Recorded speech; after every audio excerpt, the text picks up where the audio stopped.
extremamente angustiante, né, quando a gente divide a tela e não vê as pessoas. Nós tentamos fazer, vamos ver se eu consigo fazer isso agora, para a gente poder começar. Espera aí.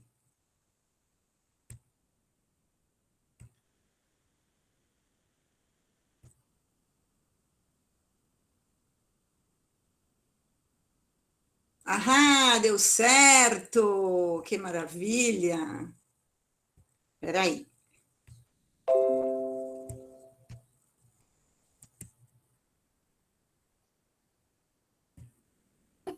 Já estamos vendo, querida, você e a exibição.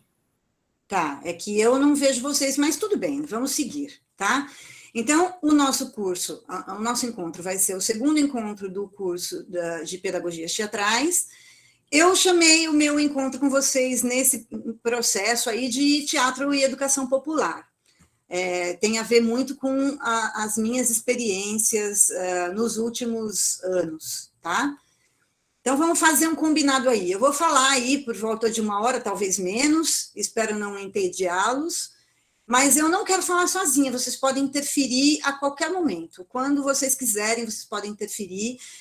Como eu estou aqui compartilhando a tela e eu fiz alguma coisa que eu não entendi direito, eu não estou vendo vocês, mas se quiserem falar comigo, me chamem, tá? Não tem problema nenhum. E tem uma pergunta que está lá, né, nos pressupostos do nosso encontro, que é: quantas experiências teatrais nós vivenciamos, proporcionamos no contexto escolar? Muitas vezes até a gente faz as coisas e não pensa sobre elas, né? Porque, como a Michele disse na terça-feira, às vezes a gente vai numa avalanche, né? A escola é uma coisa enlouquecida, então a gente não tem muito tempo de parar para pensar sobre os fazeres às vezes, né? Então, vamos partir, assim, para organizar a minha fala, eu parti dessas perguntas, tá?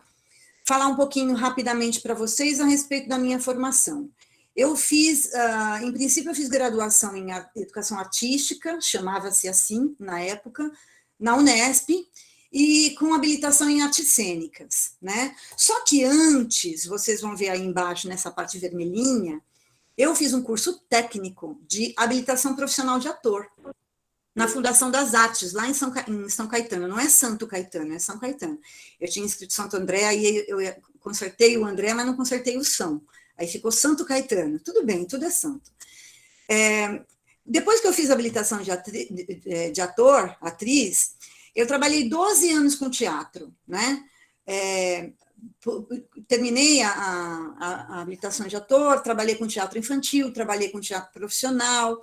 Eu acho que vocês devem conhecer. Eu trabalhei bastante tempo, trabalhei 7 anos com teatro para empresa, né? E eu fazia um espetáculo que se chamava Apertem os Cintos, o Cliente Sumiu. Entre outros, eram 7 espetáculos que a gente tinha em cartaz, e eles rodavam o país inteiro. Então, foi um momento em que eu viajei o país inteiro fazendo teatro, um espetáculo bem engraçado, interessante, assim, me proporcionou experiências muito interessantes enquanto atriz, porque eu fiz espetáculo para 2.000 pessoas e fiz espetáculo para 2 pessoas. Fiz espetáculo, por exemplo, no Teatro Amazonas, e fiz espetáculo em cima da bolé de um caminhão, na lona de circo, num palco de paralelepípedo, tudo que vocês possam imaginar aconteceu, com luz, sem luz, acabou a luz durante o espetáculo, todas as vivências possíveis aconteceram. Então, para mim, foi um período muito rico de experiência, né? Mas, depois que eu estava há 7 anos trabalhando com isso, eu senti necessidade de buscar mais coisa. Trabalhei, então, fiz outras oficinas com atores e trabalhei num grupo, fiz uma oficina muito importante para mim, para minha formação como artista, com o pessoal do Teatro da Vertigem, que vocês devem ter ouvido falar. Na época, eles estavam montando o processo, eu participei do processo de criação do espetáculo Apocalipse, que aconteceu, que foi levado em cena no presídio do Hipódromo.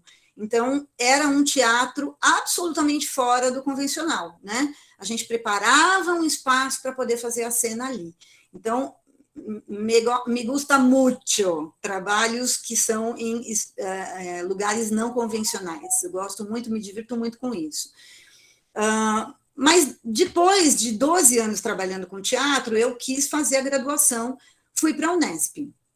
Aí eu fiz a graduação em Educação Artística, com habilitação em Artes Cênicas, e emendei com um mestrado. No mestrado, eu entrei numa pira de pesquisar. Quando eu entrei na graduação, eu já estava pesquisando o Teatro Essencial da Denise Tóculos, na época, né? E tinha ali uma coisa da unidade do teatro, do artista, qual seria a essência do teatro, né? Que é o fenômeno teatral que acontece entre o ator e o público, né? Então, se tiver um ator e alguém assistindo, já tem o fenômeno teatral acontecendo. E depois, dessa piração, eu migrei para performance. Então, o meu mestrado é a arte da performance. É um mestrado em artes visuais, né? Depois, eu fiquei bem maluca depois do mestrado, aí eu não quis ir direto para o doutorado. Eu dei um tempo e fui fazer pós-graduação. Na pós-graduação, que eu fiz em Linguagens da Arte lá na USP, naquele prédio da Maria Antônia, que tem a Galeria de Arte ali, eu conheci vários professores da FEUSP e me apaixonei. E falei, vou fazer graduação em Pedagogia. Eu vou porque é legal, e fui. Terminei esse ano, porque eu decidi fazer a graduação muito lentamente. Então, eu demorei 7 anos para fazer a graduação, fiz 3 disciplinas por semestre, mas degustei cada uma delas, aprendi muitíssimo, né? Ao mesmo tempo, eu fiz a gestão da educação pública na Unifesp, que foi um curso oferecido para os educadores da rede e tal, então, para mim, foi extremamente importante. Com relação à minha experiência profissional como educadora, eu comecei na rede estadual de São Paulo, onde eu trabalhei por 7 anos, e tinha uma carga horária muito grande na época com a EJA, né? Hoje em dia a gente sabe que a EJA está bastante comprometida, né? A gente tem salas de EJA fechando o tempo todo, mas naquele momento eu conseguia, como professora de arte, praticamente completar a minha carga com EJA. Então, fiz projetos extremamente legais, interessantes, com o pessoal da EJA também. Aí, eu trabalhei, ao mesmo tempo, 5 anos na rede privada, quer dizer, 4 desses anos foram concomitantes, né? Na rede privada foi onde eu conheci a Michelle, inclusive, e desses 5 anos eu trabalhava com Fundamental 1, Fundamental 2, com o ensino médio, e também fiz a coordenação de arte em uma escola que tinha vários professores de várias modalidades artísticas, e eu fazia coordenação. Depois, até se a Michelle quiser, a gente pode falar um pouco sobre isso, porque a gente fez umas coisas bem legais lá. Eu estou agora há 10 anos na rede municipal.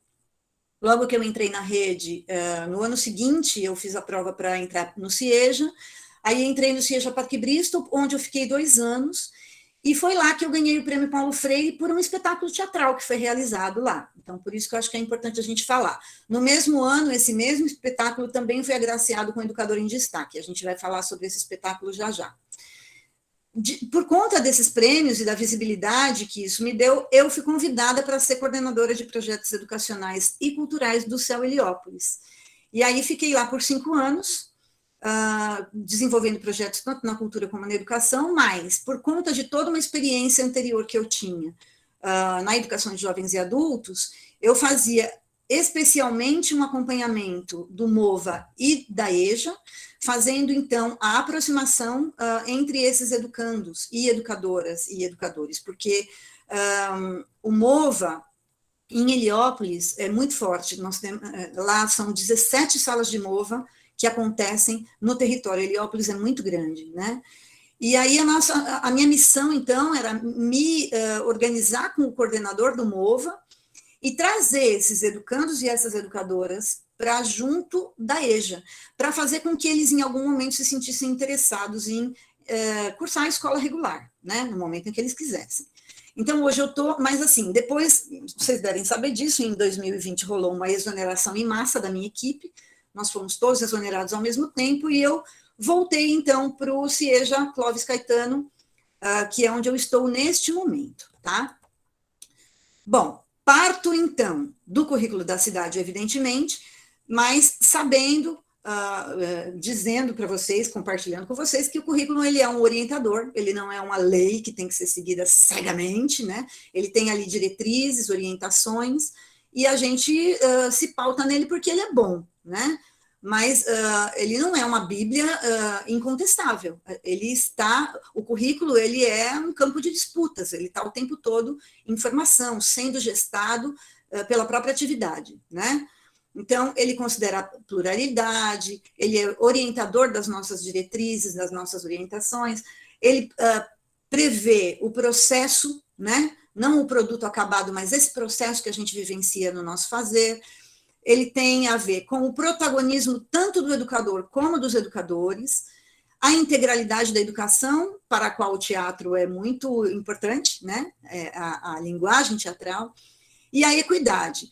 Para mim, essas coisas são importantes porque eu vou falar do ponto de vista de quem olha pela educação de jovens e adultos, né? Que é um campo de profunda diversidade. Então, a gente precisa considerar que a EJA, na EJA, assim como em outras modalidades, mas a equidade é uma discussão muito acalorada, né?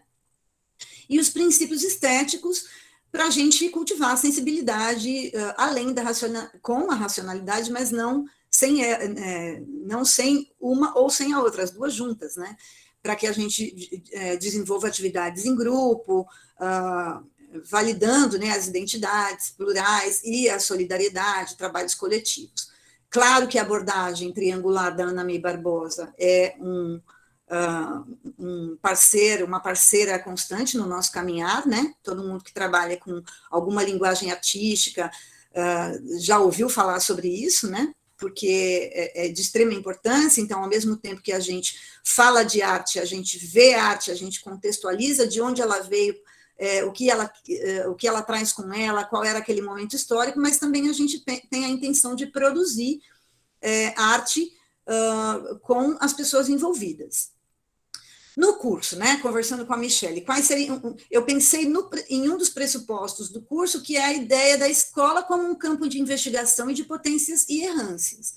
Então, o que me move como educadora é essa incerteza. Eu me lembro que no nosso encontro de terça, acho que foi a Daniela que falou de uma coisa da incerteza, né, de um campo de você não. A dúvida está sempre com a gente, né? Então, essa dúvida move perguntas, né? Eu acho que é isso. Investigar é uma coisa que dá, assim, a palavra certa é tesão mesmo, né? A gente se sente estimulado de continuar inventando coisas, porque é isso que a gente faz, né? Enquanto professores mesmo, né? E os objetivos do curso, que tem a ver com apresentar e discutir diferentes concepções teatrais e suas vertentes pedagógicas, ampliar o conhecimento de práticas teatrais e os potenciais estéticos e estésicos em sala de aula e desenvolver alguns dos fundamentos das práticas de criação teatral em diálogo com a literatura, né? Aí, eu fiz uma visitinha lá nos documentos da AEL. Eu vi que tem aquele kit, o meu companheiro já foi professor de sala de leitura, então troquei altas conversas, vi a respeito das estratégias pedagógicas que tem a ver com essa motivação prazerosa, eu acho que essa é uma palavra importantíssima, né? Tem a ver com as dificuldades de leitura, né? Então, você tentar trabalhar essas dificuldades de uma maneira mais lúdica, mais solta. Então, isso tem muito a ver com o universo que eu vou abordar no trabalho que eu vou dividir com vocês daqui a pouco, né? E outra coisa, eu vi lá que a habilitação em artes cênicas não é prerrogativa para quem trabalha na AEL, né? Então, eu pensei no perfil desses professores, e também a partir do encontro que a gente fez e das minhas conversas, tanto com a Michele, quanto com o meu companheiro, que também já foi professor, né, da sala de leitura. A ideia de espaços diferenciados para os encontros que vocês têm que promover, né, como parte das ações, o aprofundamento nos estudos literários, e essa ideia da Semana de Arte Moderna, que tem várias linguagens da arte envolvidas, né? E essa característica de turmas heterogêneas e inclusivas, né? Que me interessou muito quando eu vi isso. Eu ressaltei os objetivos gerais da AEL, né? Desenvolver o gosto pela literatura, ampliar o universo cultural, elevar a autoestima, promover a inclusão social dos educandos e desenvolver a competência leitora e escritora por meio de uma metodologia lúdica. Então, essas coisas me deixaram estimulada. Aí eu trouxe aqui alguns questionamentos que surgiram no primeiro encontro e que me foram muito importantes, assim, eu fiquei com eles ecoando na minha cabeça, né? Eu lembro que a Érica falou assim, mas como que a gente faz o jogo teatral na sala de aula, né? Como que a gente faz isso? A Daniela trouxe a ideia da peça infantil, eu achei divertidíssimo, Daniela. Um conto curtíssimo do Veríssimo, que se chama Peça Infantil, e para mim foi muito engraçado, porque a primeira oficina de teatro que eu fiz na minha vida foi com o Márcio Ribeiro, que era o X, lembra do X da Cultura? O programa lá, né? E ele trouxe essa peça e nós encenamos na época. Eu fiz como atriz a peça infantil. Então, quando ela trouxe isso, eu achei muito curioso. Falei, nossa, que legal relembrar isso, né? Fui revisitar e tal. E essa ideia de que a gente trabalha em um campo de dúvida, porque a gente está falando de construção coletiva, o teatro é coletivo, você não tem respostas, você cria respostas, você faz as respostas coletivamente, né? Aí eu lembro também que a Lindinalva nos disse que apontou um problema que é envolver os outros sujeitos escolares, né? Essa falta de envolvimento e de compreensão dos outros professores e dos outros sujeitos escolares no que seja a atividade teatral numa escola, né? Porque ela não segue regras daquela escola de comênios, né? Aquela das carteiras uma atrás da outra, as cabecinhas que ficam olhando as nucas. O teatro, ele tira as coisas do lugar, ele precisa disso para ser realizado. E isso incomoda, né? Quando a gente se mexe, incomoda, as inércias se incomodam quando a gente instala um movimento, né?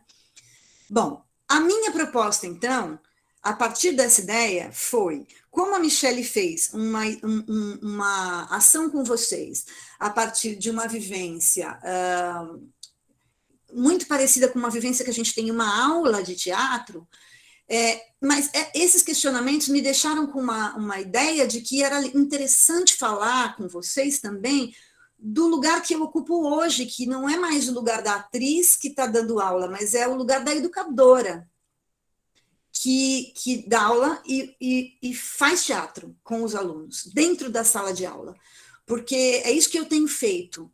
E eu compreendo as angústias que apareceram, porque é difícil mesmo. Para a gente que viveu uma universidade de teatro, que fez anos e anos de teatro, tem os seus complicadores, eu fico imaginando para quem não traz isso, uma vez que não é obrigatório para quem está na sala de leitura, como é que é lidar com isso no cotidiano, sendo que é uma atribuição de vocês. Então, eu pensei em conversar com vocês muito mais desse lugar de educadora de arte, que tem no teatro uma maneira de se expressar com a comunidade escolar, né? E de realizar um trabalho pedagógico, do que do ponto de vista de uma atriz que trabalha na educação e realiza ali uma atividade. Porque eu acho que as duas coisas são importantíssimas, importantíssimas. Mas eu queria falar desse lugar da educadora, porque é o lugar que eu tenho ocupado com mais profundidade nos últimos anos, né? E, claro, em se tratando de educação de jovens e adultos e de uma educação pública, a concepção de educação da qual eu vou partir é essa da educação como um direito, né? A educação entendida como uma educação que é pública, gratuita, de qualidade, laica, pautada nos princípios da educação popular e de uma gestão democrática. Então, tudo que eu vou dizer está sempre com este pano de fundo. Queria também fazer um convite para vocês, a partir das leituras que eu fiz dos documentos da AEL, da gente pensar mais do que pensar em teatro, a gente pensar essa ideia de teatralidade, né? De onde a gente pode levar o teatro e fazer a teatralidade acontecer, né? Um fenômeno cênico. É um pouco isso que eu quero conversar com vocês. E eu sempre parto dessa frase, que eu acho que é importantíssima, sobretudo em se tratando do que a gente, do nosso objeto aqui, que tem a ver com a leitura. Falamos em ler e pensamos apenas nos livros, nos textos escritos. O senso comum diz que lemos apenas palavras, mas a ideia de leitura aplica-se a um vasto universo.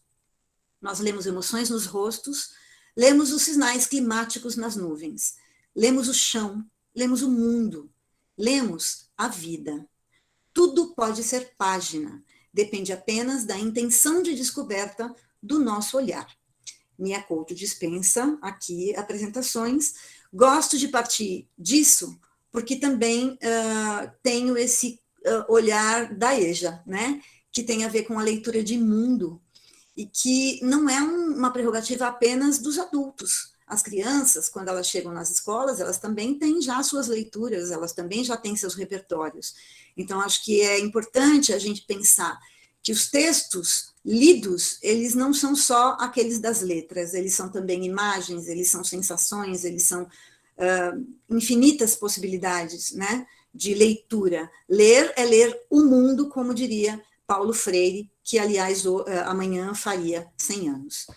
Para que a gente continue, eu quero dividir com vocês, então, uma experiência que eu fiz no CIEJA em 2014. Vocês vão ver trechos do espetáculo que eu dirigi e criei junto com a comunidade escolar, e que foi um espetáculo premiado com o Prêmio Paulo Freire e o Educador em Destaque. É um vídeo curto de 8 minutinhos, eu peço que vocês prestem atenção, a gente vai conversando, depois a gente vai falar um pedacinho de cada vez, tá bom? Alguém quer dizer alguma coisa, quer fazer alguma pergunta? Tinha uma mãozinha levantada que agora eu perdi. Eu perguntei no grupo, aqui no chat, quem tinha levantado, se quisesse abrir o microfone, que a Meire falou no início do nosso encontro, né? Que a qualquer momento poderíamos dialogar. Então, como algumas pessoas entraram um pouco depois, tá, Meire? Por isso que eu estou repetindo essa informação. Por favor, Meire. Né? E tinha uma mão levantada, eu tinha visto de quem era, agora também, enfim, desapareceu aqui para mim. Mas eu escrevi, né, no chat que fiquem à vontade. E só uma última, um pedido, que tem alguns comentários também que não estão inseridos nas turmas de Classroom. Então, quem ainda não entrou nas turmas, coloca o e-mail no chat, por favor, que a Suelen, ela está inserindo, já aproveitando esse encontro, e já inserindo quem ainda não está nas turmas. E viva Paulo Freire, viva o centenário. Viva Paulo Freire. É isso aí. Então, eu peço licença, vou apresentar um trecho do meu trabalho, vamos assistir, e depois a gente conversa sobre cada pedacinho dele, tá bom? Vamos lá.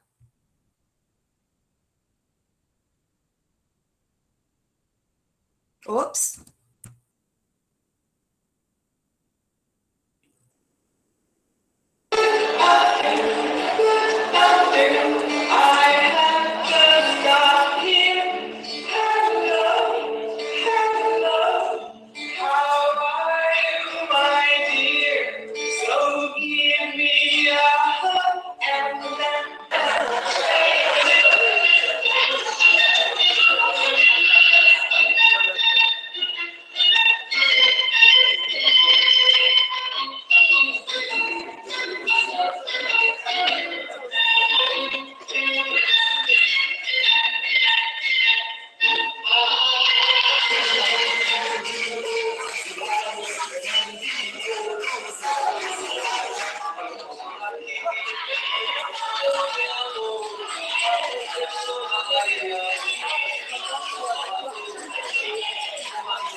Opa.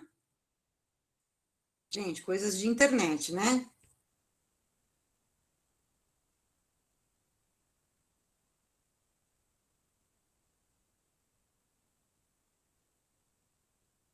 Ué, por que não está rodando?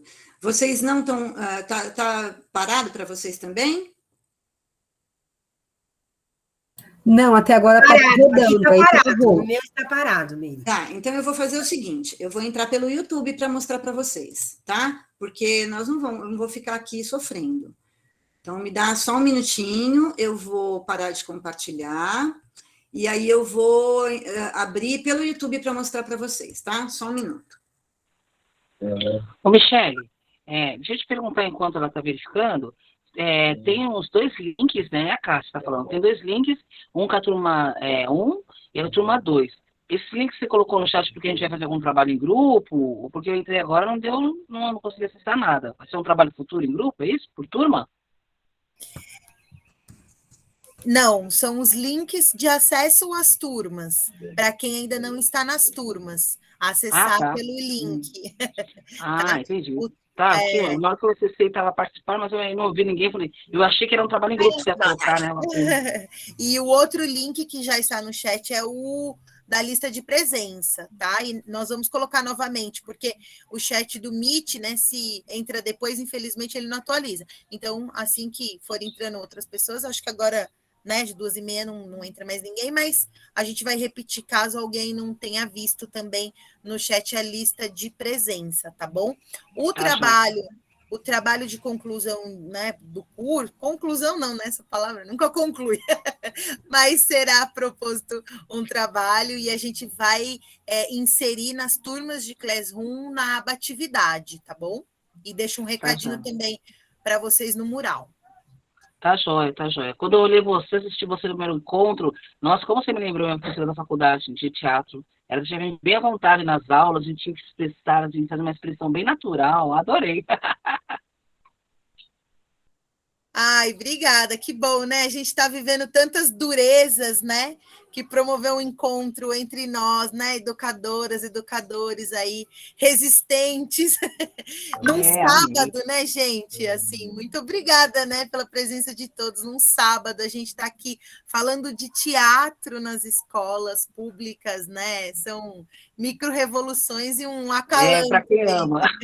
Só para quem ama mesmo. Bom, alguém quer perguntar alguma coisa? Porque eu já estou com o vídeo no ponto aqui para compartilhar com vocês. Pode ser? Gente, eu baixei o vídeo, mas vocês sabem como é, né? Internet, então... Pode sim. Vamos lá vou eu.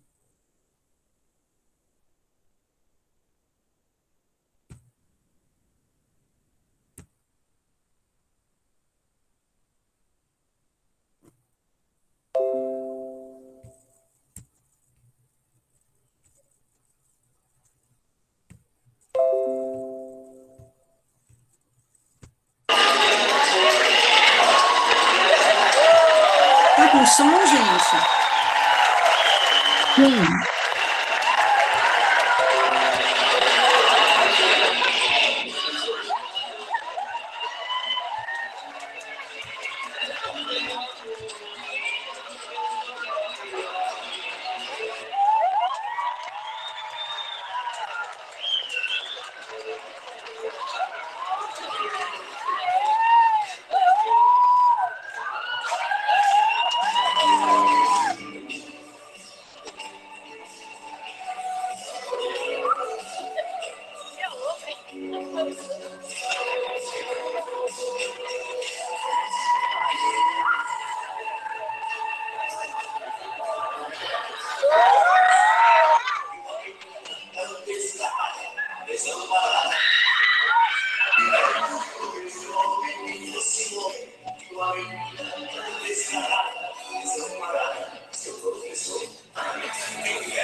foi tão alto que deu para ouvir no pátio da escola.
Apoteose da Unida do Ciência!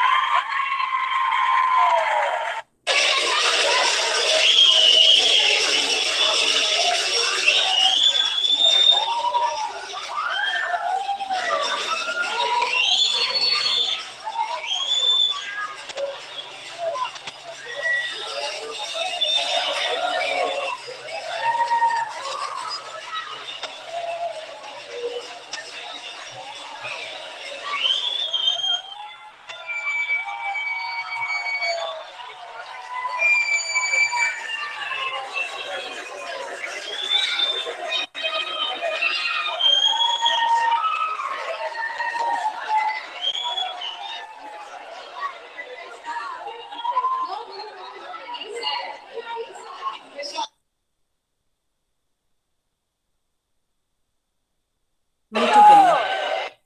Muito bem. Vamos voltar aqui, então.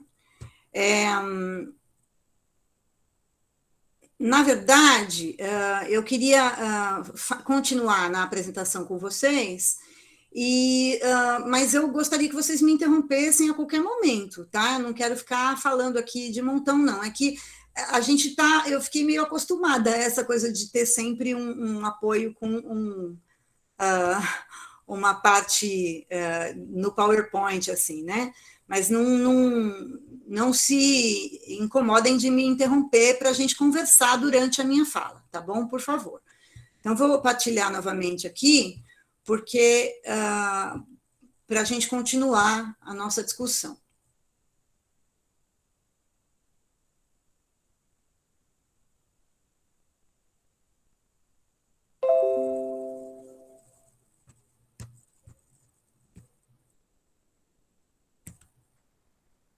Bom, o que a gente viu foi um pedacinho, né, do espetáculo que eu fiz. Aí, assim, para falar para vocês a respeito das fases dessa criação, eu acho que é interessante a gente pensar nessa ideia de teatralidade, né, e dentro das atribuições que as pessoas têm na AEL, né, cada uma daquelas cenas, ela podia ser uma apresentação, né, mas existia ali uma proposta, porque quando eu cheguei no CIEJA, eu vi que tinha uma diversidade infinita de sujeitos ali, e uma escola que tem os horários diferentes, né, são horários picados, as pessoas são 4 períodos, né, num dia só tem 4 períodos diferentes. E todas as pessoas, parte da mesma escola, mas as pessoas não se viam, não se encontravam. E eu me questionava como é que a gente faz, o que eu faço para fazer as pessoas se sentirem parte de uma coisa só, se sentirem parte do mesmo balaio, né, do mesmo negócio, porque todo mundo está junto, mas as pessoas não se encontram, não se veem, elas têm horários diferentes. Então, o teatro foi a resposta para mim, naquele momento, né? Então, eu iniciei isso com uma sondagem, conversando com os alunos. Quem são vocês, o que vocês estão fazendo aqui, o que vocês gostam, essas coisas básicas, porque eu tinha acabado de chegar na escola, eu não os conhecia, era a primeira vez que eu estava dentro de um CIEJA, eu já tinha trabalhado com EJA, mas o CIEJA tem um funcionamento diferente, né? A partir dessa sondagem, então, aí vieram os vídeos, os textos, as aulas expositivas que eu realizei com eles, eu chamo de síntese imagética, quando a gente faz, né, depois de toda a discussão, depois da aula expositiva, eu peço para eles criarem imagens. Essas imagens podem ser gravuras, pinturas, desenhos, o que eles quiserem, podem ser vídeos que eles indicam, mas nesse momento, porque já tinha sido levantada uma quantidade muito grande de elementos da cultura popular brasileira pelos sujeitos que estavam ali, né? Vocês sabem disso, na EJA a gente tem uma incidência muito grande de imigrantes, hoje a gente tem imigrantes de outros países também, mas era muito mais forte naquele momento os migrantes do norte e nordeste do país, com algumas pessoas também da própria região sudeste, né? Mas uma incidência muito grande da galera de norte e nordeste, então essas referências da cultura nordestina eram muito fortes. E aí a gente criou uma síntese através de xilogravuras, que não eram xilogravuras, porque a gente está no ambiente escolar, eram isogravuras. Nós fizemos as gravuras no isopor. Tudo o que foi produzido virou cenário. Aquele cenário que vocês viram, que está lá no fundo, tudo que está ali foram as xilogravuras que foram produzidas durante esse processo. Então, tudo que foi feito foi guardado, e na hora de levar o espetáculo à cena, a gente pegou tudo e montou o cenário. A partir dessas definições, dessas primeiras ações, foram definidos esses subtemas que vocês viram aparecendo os nomes, né? E a partir deles as cenas foram criadas. Depois nós ensaiamos e pensamos na apresentação. Após a apresentação, a gente fez uma avaliação, não para dar nota, não para ver se a gente fez bem ou se a gente fez mal, mas para a gente definir os caminhos do ano seguinte. Era essa a ideia, né? Eu saí da apresentação de tela cheia, peraí. Muito bem. Aí, as cenas eram essas, né? Que eu vou conversar com vocês um pouquinho mais detalhadamente. Mas, por exemplo, a cena das estrangeiras que vocês viram foi uma maneira que eu resolvi o fato de que a diversidade dos sujeitos era enorme dentro da sala de aula, né? eu tinha alunos e alunas de tudo quanto é idade, de tudo quanto é formação, totalmente diferente um do outro. Porque vocês sabem disso, no CIEJA, na EJA, mas no CIEJA especificamente, a gente tem adolescente, né, que não conseguiu terminar a escola regular na idade ideal, e aí eles são empurrados para o CIEJA. As meninas que ficaram grávidas, então elas eram alunas da manhã, as meninas que trabalhavam de dia e estudavam à noite. Nós tínhamos as senhorinhas que os maridos não deixavam estudar, então elas foram estudar depois de aposentadas, depois, às vezes depois que o marido faleceu, ou depois que eles estão muito idosos e não conseguem mais controlá-las, né? Tinha tudo isso lá. Tinha adolescente, tinha e um grande número de alunos com deficiências de diferentes naturezas, né? Tudo isso junto ao mesmo tempo agora e se vira meu nego. Aí o que eu fiz? Falei, bom, a gente tem que ter um elemento agregador dessas pessoas. Eu parti da ideia do teatro, né? Essa senhora, ela tinha acabado de chegar do Japão, ela ficou muito tempo no Japão, ela tinha 65 anos, e ela falava português muito mal. Ela falava português meio com sotaque, escrevia bem o português, assim, mas tinha dificuldade de falar. Então, ela resolveu ir estudar por causa disso. E ela levou com ela essa experiência, né? Que é o que o Paulo Freire lá fala das leituras de mundo, dessa leitura anterior. Ela trouxe isso. Eu não quis jogar isso fora, de alguma maneira eu queria aproveitar isso no contexto do espetáculo. Então, a gente inventou essa história de que tinha 5 estrangeiras que chegavam no país e que queriam conhecer a cultura popular brasileira. Aí a gente fez várias nacionalidades, né? Acho legal lembrar, essa aluna que está à esquerda, né, que é uma aluna negra, ela era evangélica, e em determinado momento nós criamos, para cada uma delas, a gente criou uma apresentação da personagem, com uma música que lembrava a característica daquela nacionalidade, daquele país e tal. E para ela se apresentar, eu inventei uma sequência de movimentos que tinha a ver, assim, só para lembrar um ritual africano, alguma coisa assim de alguma etnia africana, mas nada demais, era uma coisa de levanta um braço aqui, levanta um braço ali. E isso foi uma questão por conta do fato de que ela era evangélica.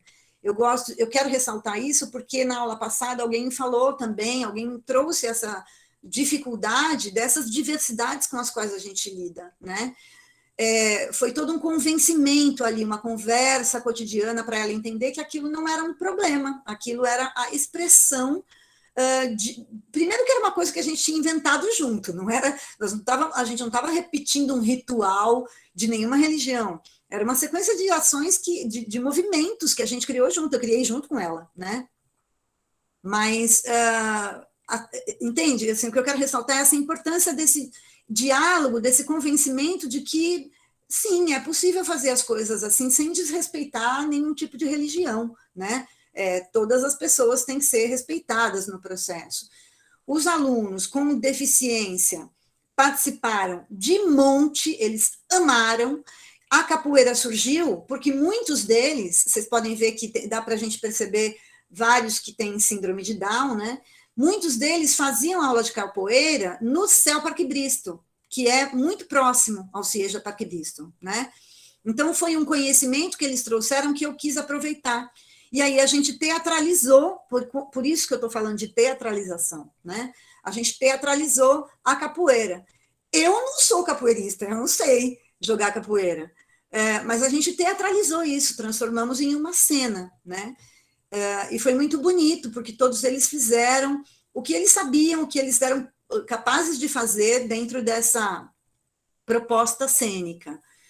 A lenda do lobisomem, ela apareceu na sondagem, nos relatos, todo mundo falava das lendas populares, porque muitos deles eram oriundos de zonas rurais, então eles falavam das lendas brasileiras, as lendas folclóricas mesmo, nós trabalhamos, inclusive, que tem um livrinho na sala de leitura, que eu peguei na sala de leitura, que era a lenda do Kibungo, e a gente trabalhou a partir dele, que ele é todo rimado, como um cordel mesmo. E aí é interessante pensar nisso, porque esse cara que está fazendo o lobisomem, ele era motorista da van que levava os alunos com deficiência. Ele não era aluno da escola. O Luiz era motorista deles, mas a gente enfiou ele no rolo, ele topou, e foi super legal, assim, porque eu saí procurando a coisa da máscara, porque eu aluguei essa máscara para ele fazer, né?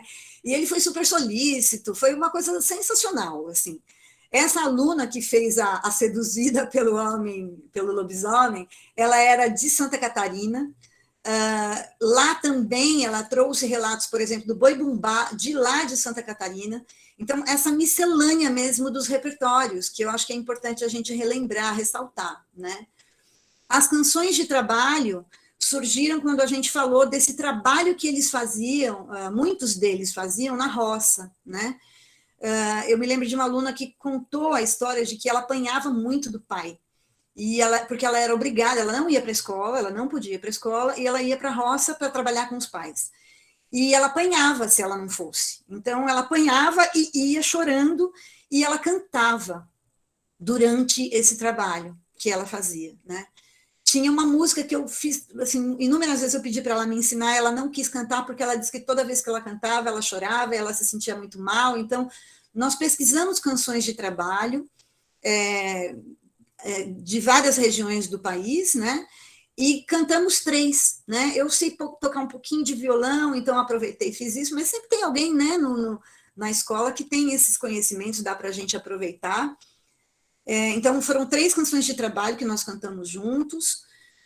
Carimbó, uma das meninas era migrante do Pará. Ela dançava carimbó no Pará. E nos ensaios eu descobri isso, conversando com ela. Porque a gente começou a falar de danças populares, danças folclóricas, e ela falou, professora, eu sei dançar carimbó, não sei o quê. Falei, então você vai ensinar para a gente. Ela ensinou, a gente montou a coreografia junto, e a gente fez a coreografia do carimbó, com ela dançando à frente, ensinando os movimentos para nós.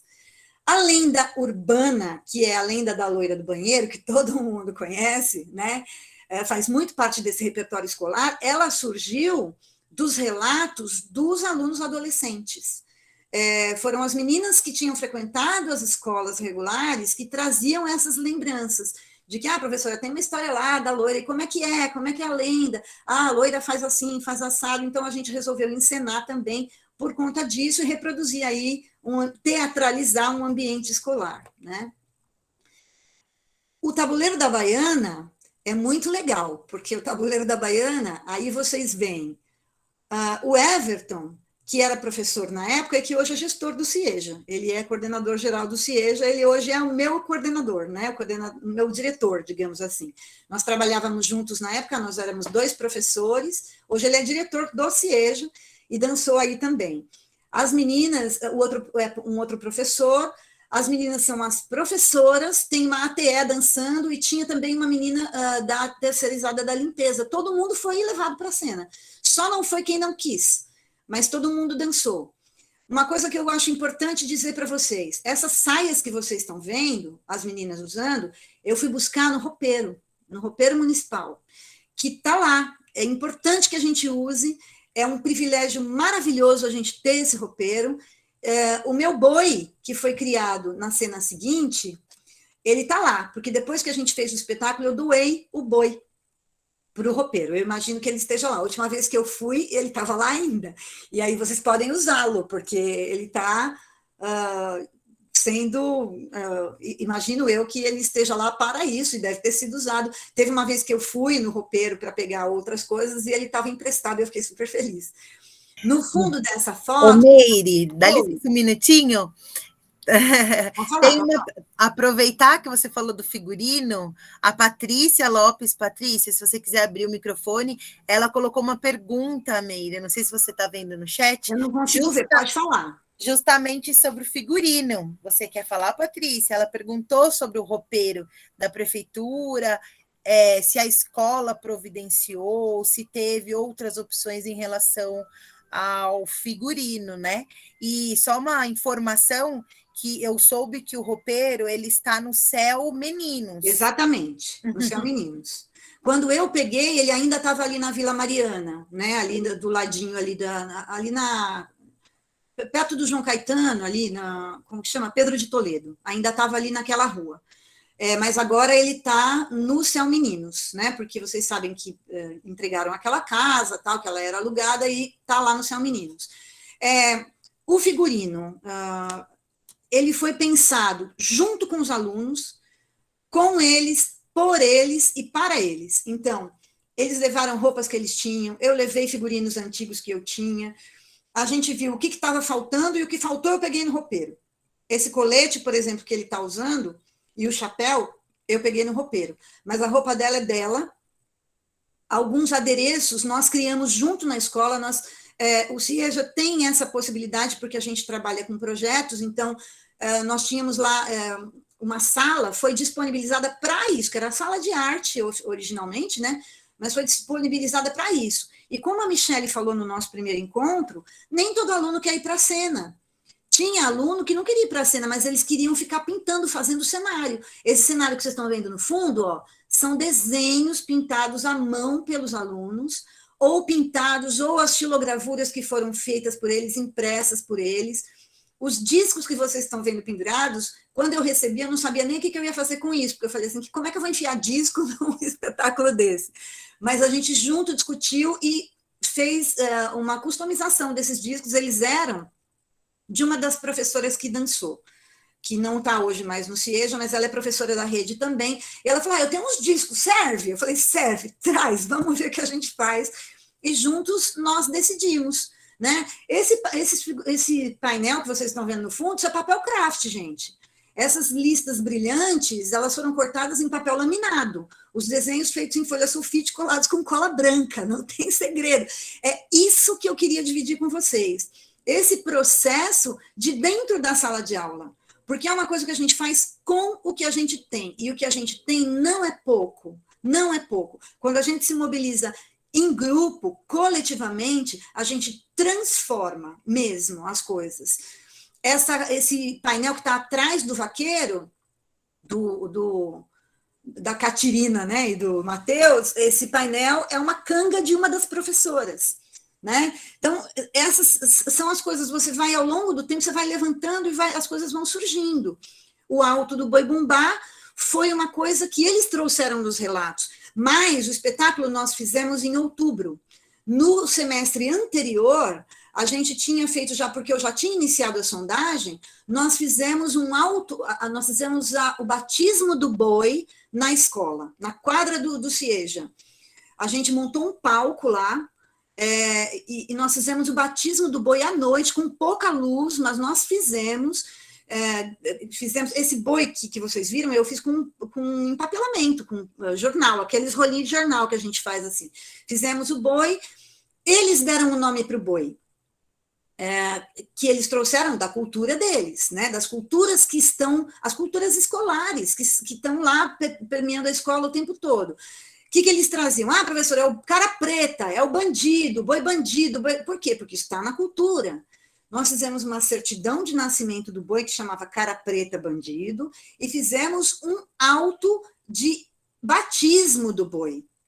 Quero relatar para vocês que, na época, quem foi a professora que tinha falado dessa dificuldade de mobilizar os outros professores, foi a Lindinalva, né? Na época, a Lindinalva teve professora que se recusou a participar do auto do batismo, porque, era coisa feia, porque o boi tinha cara preta, entendeu? Porque tinha uma questão religiosa ali, né? E na época a gestora que estava lá, ela pediu para a professora, falou, não, você tem que participar, isso é um ato da escola e tudo. Mas estou falando isso porque as resistências existem, mesmo, em todos os lugares. Não é fácil trabalhar com teatro, mas a gente tem sempre mais parceiros do que críticos paralisantes. Acho que é importante a gente pensar nisso, né? Outra coisa, quando você começa a mobilizar, a coisa vem, gente. Essa rede que vocês estão vendo em cima, eu tenho que dizer para vocês que até hoje eu não sei quem foi da comunidade, que não era aluno da escola, mas foi uma pessoa da comunidade que levou essa rede lá. porque eu espalhei para todo mundo que a gente queria uma rede de pescador.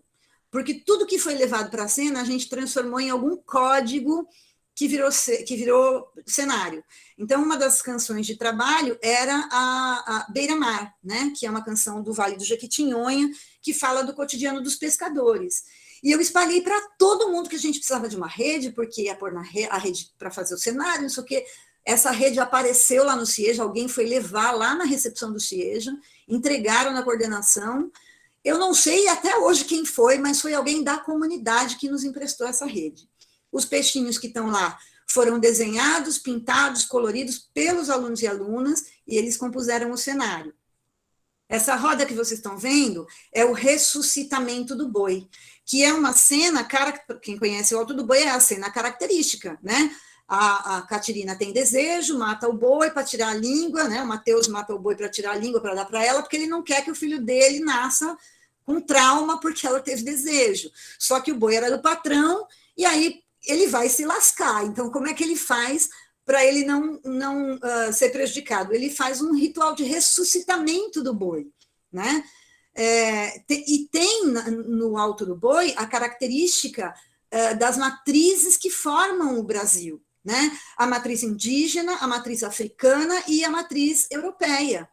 Então, nós ressaltamos isso. O que tinha nesse ritual? Eu coloquei um pajé, eu coloquei um padre, que vocês estão vendo ali, e eu coloquei também um xamã, né? E coloquei um líder africano para fazer isso. Durante os ensaios, os alunos que eram evangélicos reclamaram, porque eles acharam que era pesado, não sei o quê. Qual foi a minha estratégia? Essa moça que está aí era uma aluna, e ela fez uma pastora. Ela era evangélica, e ela fez uma pastora que também fez parte do ritual de ressuscitamento do boi, que era parte de todo mundo, era um processo coletivo, e ela também fez parte. Então, foi uma maneira de envolver todo mundo nesse processo, né?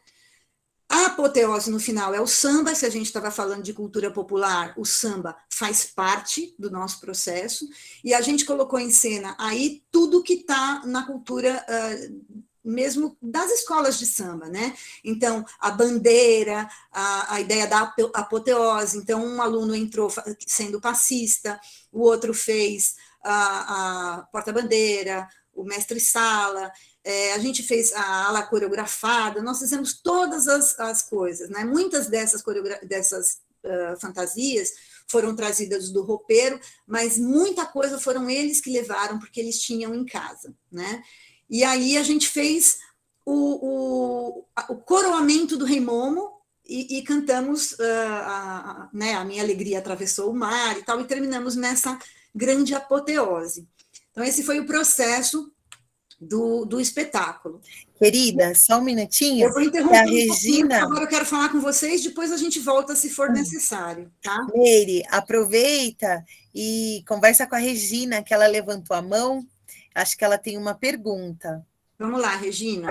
Boa tarde a todos e todas. Parabéns. Eu vou tentar abrir minha câmera, mas acho que está com problema. Tudo bem.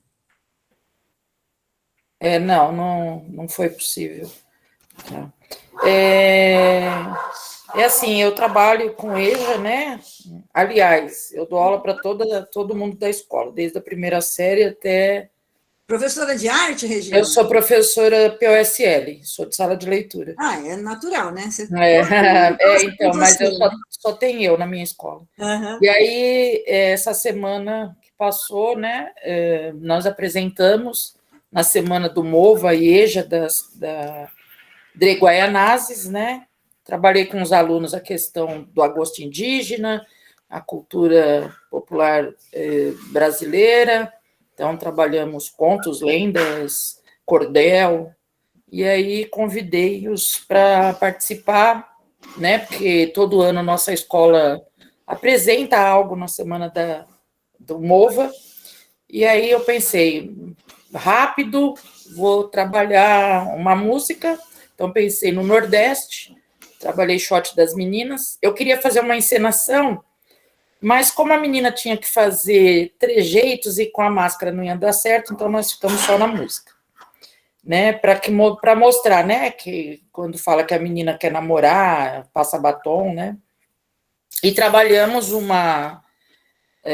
pensando também na influência da cultura africana, né, no Brasil, trabalhamos Navio Negreiro, então houve uma leitura de algum fragmento do Navio Negreiro, e também trabalhamos um índio com o Frejá, né, e aí as alunas, aí você falando, né, então alguns alunos não quiseram participar, né, eu não, eu quero aula, né, e eu a todo momento frisando que a aula acontece em toda a parte da escola, mas mesmo assim alguns se recusaram, então quem quis participar, e aí na hora que estava a apresentação, eu pedi para que todos fossem no dia, né, então foi síncrona, né, então estava o pessoal de DRE, diretoria, SME, e aí eles viram todo o movimento que estava sendo feito de outras escolas também, e aí no final da apresentação eles falam, na próxima, professora, eu quero participar com certeza. E é gratificante, aí eu fiquei olhando as suas apresentações e relembrando todas as apresentações que eu fiz, tanto com o regular quanto com a EJA, né? Então, uma que me marcou bastante, os alunos, né, que fizeram, me marcou bastante, foi o Alto da Compadecida. Então, assim, é muito gratificante, né, esse momento. Não sou formada em arte, sou formada em ciências físicas e biológicas, mas gosto da parte teatral. Tanto é que eu era sozinha também no AEL, e agora eu tenho um parceiro, graças a Deus, e ele ficou com a parte literária, desculpa o barulho, e eu fiquei com a parte de teatro, mas eu quero parabenizar, que eu acho que é isso, a escola é vida e a escola é movimento. Sala de aula giz não quer dizer que o meu aluno está aprendendo. Eu acho que esses espaços aí aprende muito mais. Muito obrigado. Obrigada a você, Regina, mas é isso mesmo, assim, a ideia de compartilhar isso com vocês, esse espetáculo aconteceu em 2014, né, assim, não é simplesmente para mostrar o meu trabalho, né, assim, na realidade é porque eu percebi nas falas, assim, uma certa angústia de como é que a gente faz tal coisa, como é que a gente pode fazer num ambiente em que não é preparado, né? Porque a gente está num lugar ainda, a cultura escolarizada, ela é muito endurecida ainda, né? A gente está muito engessado. E quando a gente faz teatro, a gente incomoda, porque a gente quebra as rotinas das pessoas. A gente faz barulho, a gente muda a cadeira de lugar, e aí, de alguma maneira, a gente tem que romper essa inércia, porque senão a gente permanece na inércia, né? Um corpo tende a permanecer no estado em que ele está sem nenhuma força agir sobre ele. É isso que é a inércia, né? Porém, se você inicia um movimento, a inércia também te beneficia. E ela vai fazer esse movimento continuar, né? Então, é um pouco por aí que eu queria dividir com vocês, né? Eu tenho alguns slides mais, mas eu não sei se precisa, né? Eu acho que eu vou seguir para a gente só fechar a discussão, mas me interrompam a hora que vocês quiserem, tá? Por favor. Não tenho nenhuma intenção de ficar aqui falando sozinha, não. Alguém quer falar? Aí, mais uma vez eu falo, né? Você tocou numa parte bacana aí. Fazer isso incomoda aqueles que não querem. Mas eu vou seguir, eu falo que eu não sei se eu estou preparada para aposentar, porque eu já posso aposentar amanhã, se eu quiser, né? Mas eu não estou preparada ainda. E eu vou seguir incomodando, porque os alunos, eles precisam disso. Eu vi no olhinho de cada um, tudo adulto, né? Acho que o mais novo ali deveria de ter uns 22 anos, né? E eu vi no olho dele a satisfação deles terem apresentado. Eu acho que é isso que é válido. É isso que me faz ser professor e levantar todo dia e seguir em frente. Muito bacana. É isso mesmo. No encontro anterior, eu me lembro também acho que foi, se não me engano, foi a Érica que falou da dificuldade mesmo, né, dos alunos que não querem fazer e de como que a gente organiza os que não querem fazer. Porque, assim, você tem lá um grupo que quer encenar e tem um grupo que não quer fazer, e o que você faz, né, com essa maluquice de tudo ao mesmo tempo agora, né? Eu me lembro, assim, eu acho que também tem uma coisa que é o seguinte, né? A gente é professor. A gente, independente de você ser o professor de artes cênicas ou não, você é o professor, você é responsável pela sala de aula. E em algum momento você mostra essa autoridade, não autoritarismo, mas a sua autoridade para com um trabalho que está sendo feito ali, que tem que ser levado a sério, né? Então, por exemplo, eu me lembro de duas meninas, duas moças que eram alunas, que elas não queriam fazer nada, elas não queriam fazer nada. Elas queriam ficar sentada, olhando, entendeu? Só que o que aconteceu? Quando a coisa começou a pegar, que os ensaios começaram a acontecer, e que elas viram que o negócio ia acontecer, elas querendo ou não, elas queriam ficar assistindo os ensaios, entendeu? E eu deixei algumas vezes, depois, quando eu vi que elas não iam se envolver no processo, eu falei, não, então vocês não vão assistir o ensaio. Vocês ficam aqui, vocês ficam me atrapalhando, vocês vão ficar na outra sala, fazendo outra coisa, com outro professor, e eu vou ficar aqui ensaiando. Então, naquele momento, eu exerci a minha autoridade de professora, elas ficaram muito bravas comigo, depois elas entenderam isso, e se envolveram no projeto de outra maneira. Elas não foram para a cena, porque não queriam, mas elas participaram das atividades de artes plásticas que envolviam as questões de cenário, de figurino, por exemplo, de adereços, né? Então, assim, organizar isso tem esse papel também. Você é o cara que centraliza a ideia, né? A ideia, ela é geral, mas você é a pessoa que centraliza aquilo. Se você não tiver todas as rédeas na mão, eu sou aluna da professora Sônia Krupa, fui durante muito tempo, não sei quanto vocês a conhecem, mas ela fala uma coisa muito interessante, assim, né? Quando você está gerindo um projeto ou uma escola, é como se você fosse, sabe aquele chinesinho que fica rodando os pratos, sabe? Eu adoro essa imagem que ela cria, porque você tem que rodar todos os pratos ao mesmo tempo, e você tem que voltar e ficar rodando de novo, porque senão ele vai cair. Então é isso, você tem que ficar o tempo todo rodando todos os pratos, sabe? E você tem que ter essa consciência, porque depois que você rodou, ele vai continuar rodando sozinho, mas você tem que ir lá voltar de vez em quando para fazer uma forcinha, porque se você não voltar lá e segurar ele vai parar de rodar e vai cair no chão, né? A Cássia levantou a mão, Fabiane também. Cássia primeiro. Eu queria fazer um comentário referente a isso que você falou, extremamente interessante, né? Nesses 8 anos de experiência na rede, eu percebo isso muito nas minhas aulas de arte, por exemplo. Sempre tem aquele líder negativo que quer, na verdade ele não quer, ou são dois extremos, né? Ou ele quer, mas ele quer primeiro chamar atenção. Então, quando ele percebe que ele não está chamando atenção, ele não é o centro das atenções, ele se torna um líder negativo. E aí, ele quer levar o resto da sala. Então, se ela não prestou atenção em mim, então ninguém vai fazer mais. E eu me lembro do ano passado, no ano, a experiência difícil que eu tive com um rapaz que era, inclusive, da casa, daquelas casas de abrigo, né, que acolhe, e aí ele estava no 9º ano e a gente tinha um projeto de teatro, de sombra, e aí todo mundo empolgante, porque assim, tem muito disso, né, gente? A gente, como professor, por mais que a gente esteja em problemas, quando a gente chama essa profissão, a gente começa, sem perceber, na verdade, a gente acaba influenciando, né, da forma que nós apresentamos, incentivando, né, os alunos. Então, eu percebi que esse aluno, em si, ele percebeu que ele já não era mais centro das atenções. Quando todo mundo começou a se interessar pelo assunto,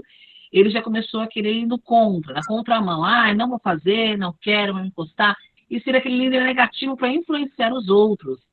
Foi muito interessante, porque assim, eu não deixei a peteca cair, porque quando a gente percebe que a sala já não está naquela empolgação, ciência começa, eles começam a despencar, né? Tipo, ter outro foco, começar a pegar celular, aí você começa, aquilo vem como uma flecha no teu coração, mas aí eu me lembro que eu queria realizar aquele espetáculo com eles, era um desejo, eu falei, meu Deus, eu não posso me deixar levar, né? E eu me lembro que ele pegou uma turma, conseguiu influenciar na época, todo mundo sentou, não vou fazer. Aí eu comecei a trazer, usei estratégia, numa segunda aula, eu levei vídeos, fotos, outras experiências, levei várias coisas para empolgá-los, né?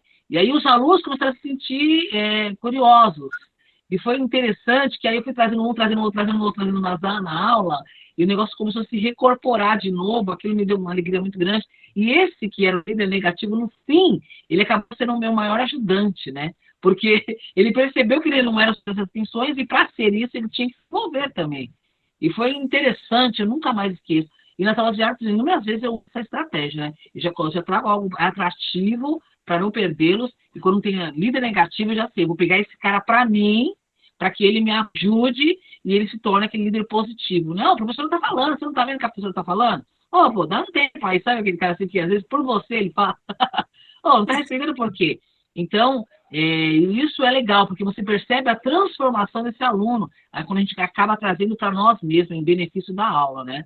Você falou, eu lembrei disso, porque é uma estratégia importante. Quando a gente se vê numa situação, às vezes, de desmotivação, ou de falta de expectativa mesmo, né? Eu acredito que esse ano vai ter muito disso, mas a gente vai ter que criar essa força, porque é uma estratégia que eu uso nas minhas aulas e sempre dá certo, viu? É isso, Cássia, é isso mesmo. E normalmente, quando você se você deixar ele contaminar seu trabalho, aí você está perdida, né? É verdade. Mas quando você consegue trazer para junto, normalmente vira um aliado que nunca mais te deixa, Vira, né? vira um aliado. Uma pessoa, aí vira um aliado fiel, né? É verdade. Fabiane, você também levantou a mão. Olá, boa tarde. Oi, Fabiane, boa tarde. Parabéns pelo trabalho. Nossa, é um entusiasmo, na verdade, que a gente é contagiado, né? Eu sou uma curiosa, adoro teatro, inclusive gosto de ler textos de teatro, já fiz teatros amadores, tal, mas eu não sou da profissão. A vida toda eu fui professora, porque eu sou de uma família libanesa e eu não tinha muita opção, né? Eu nasci já sabendo que eu ia ser professora, porque minhas tias eram professoras, né? Claro que eu podia romper isso, mas acabei não rompendo e gosto muito da minha profissão. E sobre a experiência minha no teatro com a escola, eu estava na pandemia no CIEJA, infelizmente não consegui fazer, né, teatro, né, ali na Vila Maria, mas eu trabalhei sempre com as crianças. Agora eu estou na coordenação, estou querendo implementar lá um monte de coisas na escola, já estou vendo os professores potentes ali em relação ao teatro. E eu tive uma experiência com o teatro uma vez na escola com as crianças. Na minha escola que eu trabalhava aqui na Prefeitura de São Paulo, na JT, agora eu estou em Itaquera. Tinha uma menina fantástica e ela era atriz mesmo de profissão. Aí um dia ela pegou e chegou e me disse: Fabiana, eu estava ensaiando uma peça, mas a gente adaptou, tal, que não saiu do jeito que era para sair, no sentido da Chapeuzinho Vermelho. E estava aberta a escola, para apresentar no céu. Fabiane, só um minuto, que a gente está com dificuldade de te ouvir, só um minutinho. Eva, por favor, fecha seu microfone.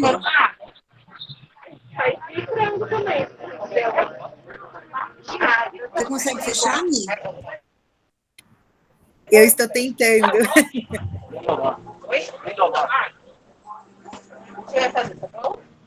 Aí agora comprou alguma coisa com Cátia. É isso, gente. Nós estamos vivos e é assim, a vida é assim, acontece.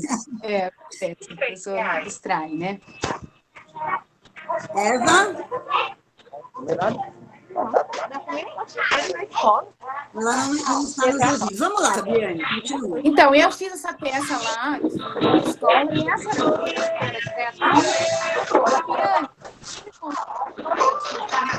Tá difícil, porque agora tem até som lá. Eva Vilma Cavalcante, por gentileza, feche o seu microfone. Ela roubou a cena, né?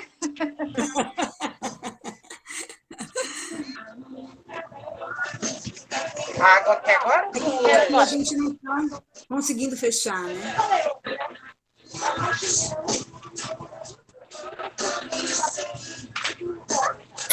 Eu estou tentando fechar, mas eu não estou conseguindo, gente. Desculpa.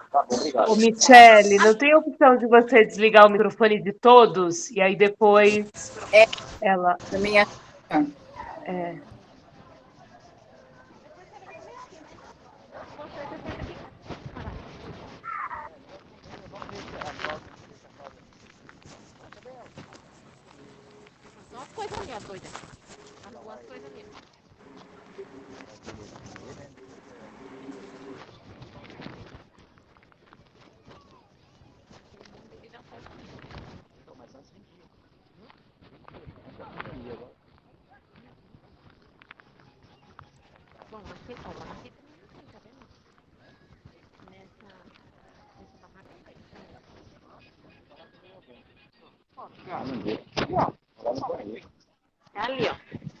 vendo? Aqui, ó, sanitário.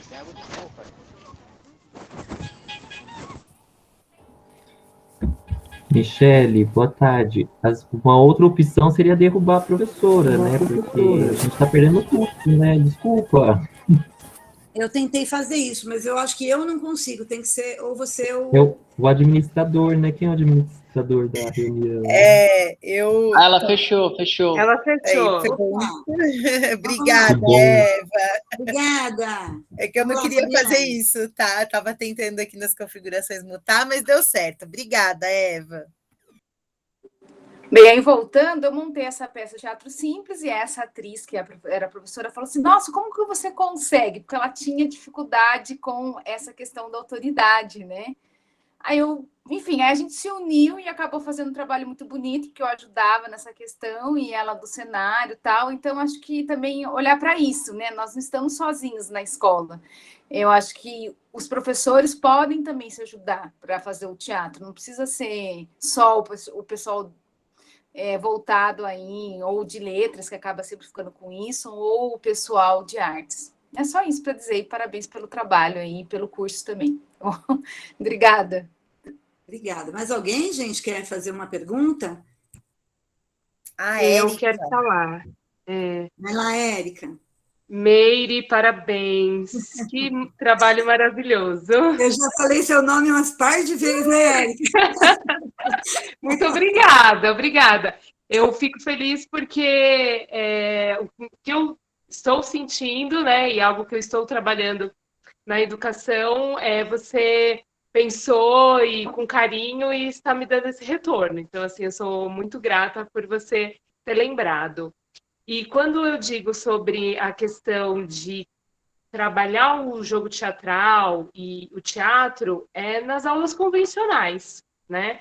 Então, eu penso que se a gente faz o projeto, ok, a gente consegue ter talvez mais esse controle, porque o aluno, eu acho que automaticamente aqueles que não estão afim, conforme vai passando o tempo, ele vai ver que o processo vai criando vida, que aquilo ganha um corpo, e se ele realmente não está afim, muitas vezes ele acaba saindo, falando, não, isso daqui não é para mim, porque o pessoal está mesmo interessado, empenhado. Ou então ele entra no jogo e ele faz e ele se dedica.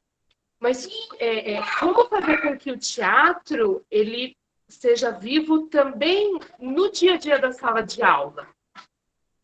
Então, essa a minha maior dificuldade, assim, de como conseguir fazer com que não fique tão cansativo, porque a aula de arte, por exemplo, são 2 aulas por sala, no fundo de uma aula só. Eu que sou POSL, eu tenho uma aula, né, em cada sala. Então, tem dias que são, assim, 6 aulas de turmas diferentes. Então, cada 45 minutos um recomeçar. Então, mas eu acho que eu estou entendendo o que vocês estão dizendo, que eu acho que tem que ser uma questão, assim, um projeto mesmo, até para as aulas convencionais. Então, nesse bimestre, eu vou trabalhar determinado projeto nessa semana ou nesse mês, né? Porque, senão, realmente, acho que fica muito desgastante o fazer teatral num período maior, assim, nas aulas convencionais, né? É isso. Legal, Obrigada. eu acho que é legal você falar isso, né? Por exemplo, durante o processo de criação do espetáculo, eu não fiz. Você tinha falado de relaxamento, né? Por exemplo. Sim, Não houve nenhum momento no qual eu trabalhei com isso, por exemplo. Eu não fiz isso. Em nenhum momento. As discussões foram sempre feitas a partir do que eles traziam e as experimentações de cena também a partir das experiências que eles traziam. Por quê? Os alunos eram adultos, eu estava em um CIEJA, todos os alunos trabalhadores, saíam do trabalho e iam para lá. Se eu fizesse um relaxamento, a galera dormia, entendeu? Era muito isso, assim. Então, é você trabalhar com o que você tem, porque o que você tem não é pouco. É um grupo de pessoas diversas e assim, com milhões de vivências diferentes. Às vezes, é por isso que eu falei do conceito de teatralidade no lugar de teatro, né? Quando a gente fala teatro, a gente traz todo um conceito junto com ele, assim. de formação, né? Como a Michele disse no encontro anterior, a coisa do palco italiano, de uma luz, porque assim, isso é uma coisa que eu queria falar para vocês também. A Prefeitura de São Paulo tem oásis, nós temos alguns oásis, porque eu tinha o Teatro do Céu Parque Bristol, eu tive à minha disposição. Então, o que aconteceu? Como eu sou uma pessoa de teatro, eu usei aquele espaço da melhor maneira possível. Eu ensaiei. Tem companhia de teatro profissional que não tem um teatro para ensaiar. Eu tive. Eu levei quase 100 pessoas para lá, era mais ou menos 100 pessoas. As pessoas ensaiaram as suas cenas no palco com luz. Eu tive 2 iluminadores que fizeram a luz que eu pedi. Tudo que eu pedi, eles faziam. Tem gobo, eu falava para eles. Entende? Tudo que eu queria, eles foram... Eu tive isso. Entende? Era uma coisa que, assim, é um absurdo, mas, né, a trilha sonora com uma qualidade de som enorme, sabe, o palco mesmo, camarim, é coisa que ator profissional não experimenta. Então, assim, usem a estrutura da prefeitura, usem, por favor, porque a gente precisa ocupar esses espaços, eles são nossos, eles são para nós. Ah, mas o gestor não deixa, então briga. Então, briga com ele, porque ele tem que fornecer esse espaço para vocês. O gestor de CEL, eu trabalhei em CEL, esse espaço é da comunidade, não é da gestão do CEL. Não tem que fechar a porta. O CEL tem que ter porta aberta, porque no requerimento lá de existência do CEL está escrito isso. E a gente tem que ocupar esses espaços, sabe? Agora, essa ideia de teatro e teatralidade, né? Às vezes a gente pensa em teatro, né? Quando a gente fala teatro, é uma coisa muito já preconcebida, muito bem acabada, muito bem organizada, e de repente você pensar, se a gente pensar mais em termos de encenação, de criar cenas junto, a gente fica mais relaxado e consegue se espalhar melhor. Porque aí, como eu venho de uma formação teatral, de fazer teatro em espaços absolutamente não convencionais, para mim ter um palco, tudo bem, mas se não tivesse eu ia ter feito do mesmo jeito, entendeu? Eu já tinha feito na quadra, por exemplo, eu ia fazer de qualquer maneira, se fosse na rua eu ia fazer, sabe? Mas é um pouco isso, ok, é isso que eu tenho, como é que eu faço a coisa acontecer aqui? Beleza, é esse grupo, o que eu tenho nesse grupo que me faz trabalhar, né? Na AEL, por exemplo, a gente precisa pensar a questão dos textos literários, mas acho que a gente precisa sempre lembrar também da coisa coletiva, dessa criação coletiva, porque nas leituras e releituras desses textos literários, o aluno ele pode ler, reler, reinterpretar e recriar, e isso pode ser encenado, a recriação dele, né? A escola particular que eu trabalhei com a Michele, por exemplo, nós montamos Shakespeare. A gente fez nós fizemos o espetáculo inteiro de Sonhos de uma Noite de Verão com adolescentes. E claro que não era o Shakespeare ipsis literis, mas foi um espetáculo maravilhoso, maravilhoso, porque eles ocuparam aquele espaço com uma baita de uma legitimidade, sabe? Então, é isso, é a gente ocupar os nossos espaços, exercer a nossa autoridade de professor sem ser autoritário, né? Mas entender que a gente tem um papel de coordenador ali, né? Por isso que eu falo, a gente pautado na gestão democrática, mas junto, criando junto, fazendo junto, sempre pensar coletivamente, buscar parceiros nas comunidades. Às vezes tem pai que participa do espetáculo, se você chamar. Eu consegui isso nesses espetáculos na prefeitura, na particular, por exemplo, que tem a cena do Piramitisbe, era um casal de pais de alunos que fazia. Por quê? Porque a gente chama. Se você não chamar, eles não vão. Mas se você chamar, pode ser que eles vão. Pode ser que não, mas também pode ser que sim. Agora, se você não chamar, eles não vão mesmo. Então, essas participações são fundamentais, porque a gente abre, expande esse território da escola, ocupa os espaços que são nossos, a gente está lá, é com eles que a gente tem que fazer, né? É por aí, assim. E realmente, eles se envolvem mesmo, né, os pais. A gente montou em 2018 o Bailei na Curva, e aí as sainhas, né, escolares, uma mãe que fez todas as saias, o final do espetáculo tem a música, e aí eu convidei também os pais para participar desse momento, e eles participaram, assim, com tanto envolvimento e carinho. E eu vendo alguns professores também falando sobre essa questão dos alunos, né, que às vezes não querem participar e a gente identificar que talvez ele não quer atuar, mas tem tantas outras coisas para se fazer dentro dessa montagem. E tinha uma aluna que ela ia e não queria fazer nada. Eu dava um texto, alguma coisa assim, tenta uma proposta cênica, ela nunca trazia nada. E aí eu fui identificando que ela gostava muito da parte musical. Acabou que ela foi o meu braço direito na trilha sonora. Ela ficou a todo momento no som, a gente apresentou nos céus, e ela ficou no som, enquanto eu cuidava da luz, ela cuidava do som. Então, assim, é fantástico a gente se abrir, né? O teatro, ele proporciona isso. E muito obrigada pela oportunidade que vocês estão dando dessa discussão, desse desabafo. Sim, né? A ideia é partilha mesmo, né? Porque, ó, gente, nem tudo são flores, né? Vou contar umas partes difíceis também, né? Vejam só, aí fizemos o espetáculo em 2014, fizemos o espetáculo, ganhei 2 prêmios, fiz greve, porque eu faço greve, dá licença, eu faço greve, e eu fiz greve e fui exonerada no final do ano por causa disso, fui parar na EMF. Aí cheguei na EMF e falei, bom, aqui o que eu vou fazer? Eu fiz um festival de dança, chamei a Michelle para ser jurada, e eu lembrei disso porque nessa ideia de incluir todo mundo, né, tinha um grupo que eram umas meninas evangélicas que estavam dançando, e a mãe delas ela fez na máquina de costura dela uma saia para cada uma das meninas dançarem, sabe? Então, assim, olha a importância que tem isso, você envolver esses sujeitos da comunidade para participarem ali. Então, é isso, gente, é trazer, puxar pela mão, trazer, vem aqui jogar comigo. Esse é o jogo teatral, vem jogar aqui comigo. Ah, mas eu não posso jogar aí, eu só posso jogar de fora. Então, joga o que você pode jogar aí e agrega nesse coletivo aqui, sabe? E assim a gente vai caminhando junto, sabe? É um aprendizado maravilhoso, gente. Eu sou completamente apaixonada por esse fazer, né? E a educação, ela me engoliu muito, porque eu sou atriz de formação.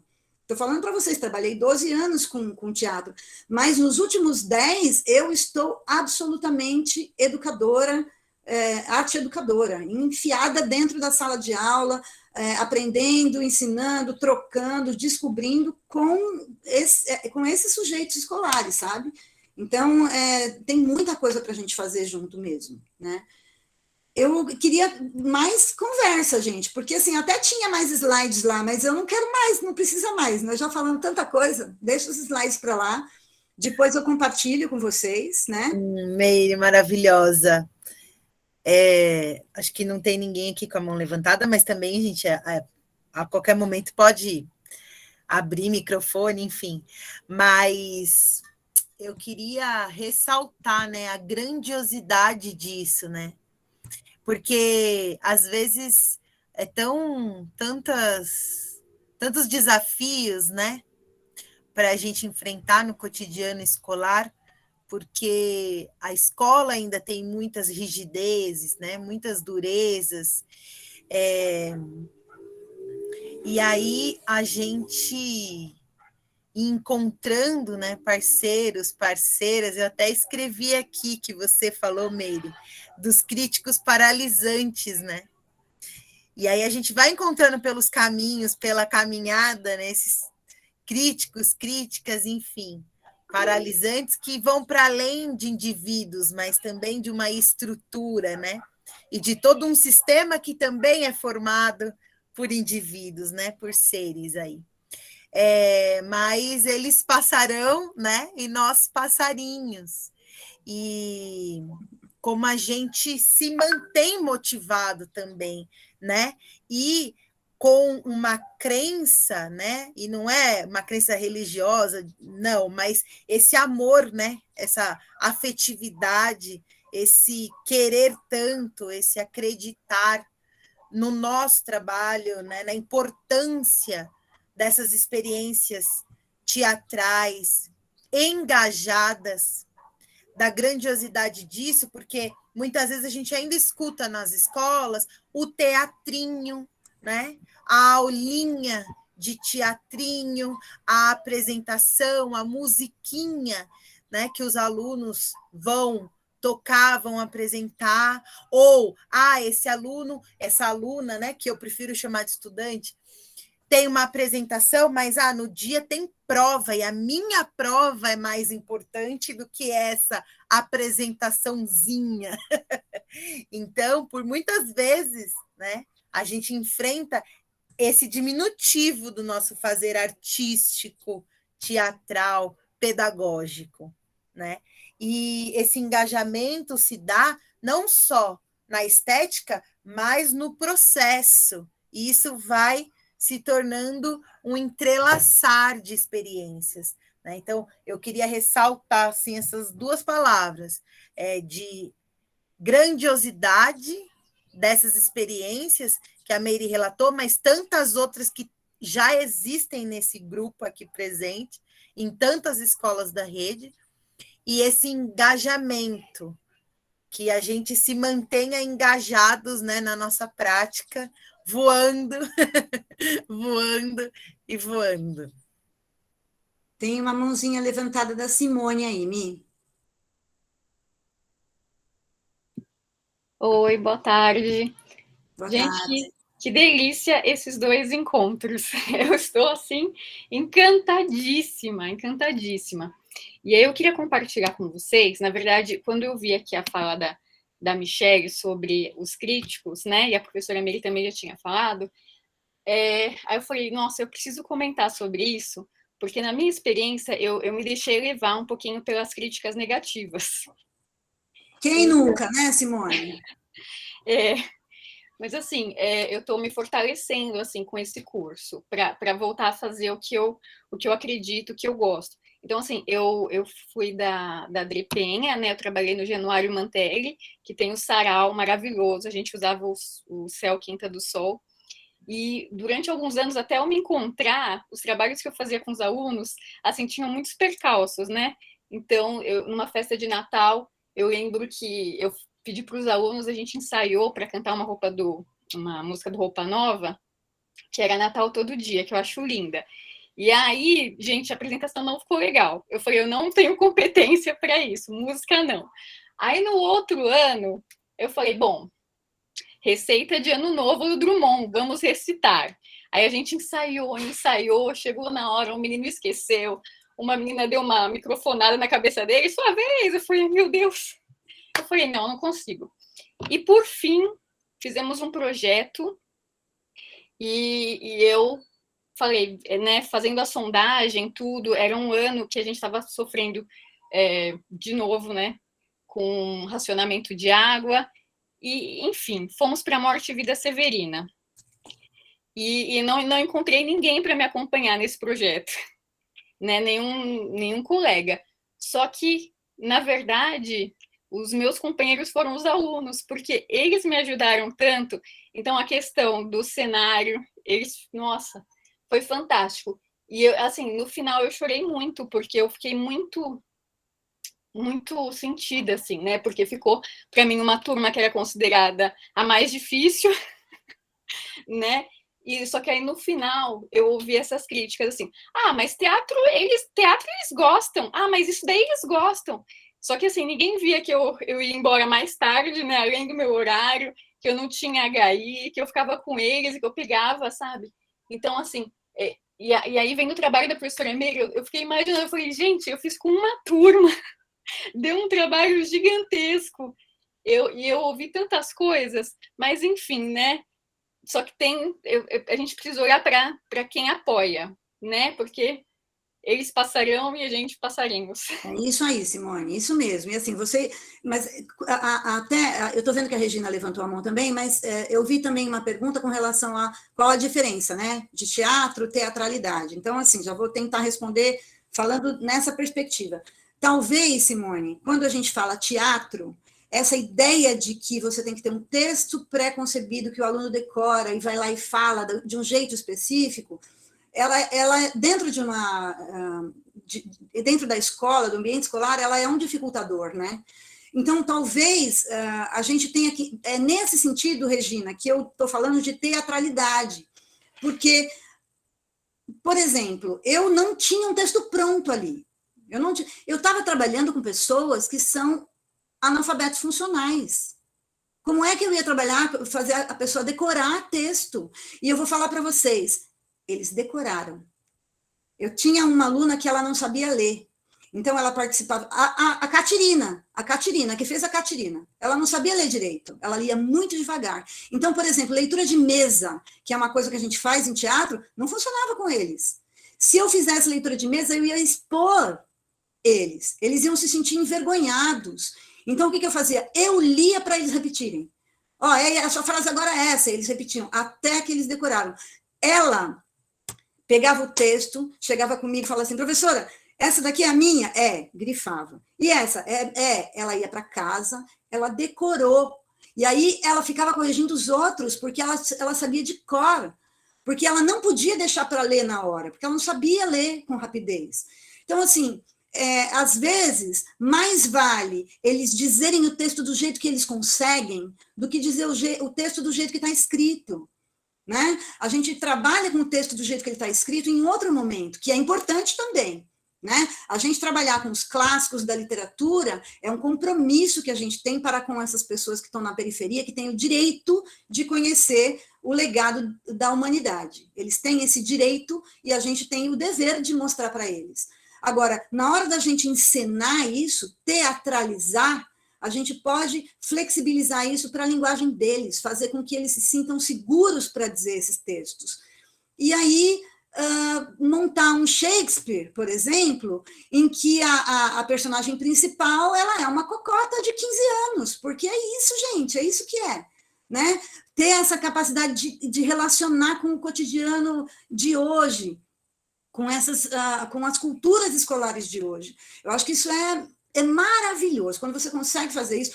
Os meninos que fizeram os jagunços, por exemplo, ali, né, que eles iam lá quando Mateus mata o boi, eles iam lá para pegar o Mateus e levar para o patrão, né? Que nós discutimos, gente, inclusive essa coisa do patrão, que é o dono da fazenda, que escravizava o negro, que escravizava o indígena, e inclusive isso foi discutido em sala de aula.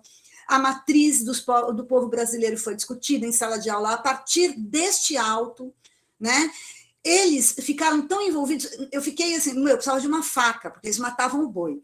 Como é que eu vou fazer essa faca? Porque eu tinha 500 milhões de coisas para fazer, eu não vou conseguir fazer essa faca. Fizeram a faca de papel, de não sei o quê, ia fazer, não convencia porque ela quebrava, ficava mole, não sei o quê. Professora, eu vou fazer. Ele era marceneiro, ele fez uma faca de madeira, que era uma obra de arte.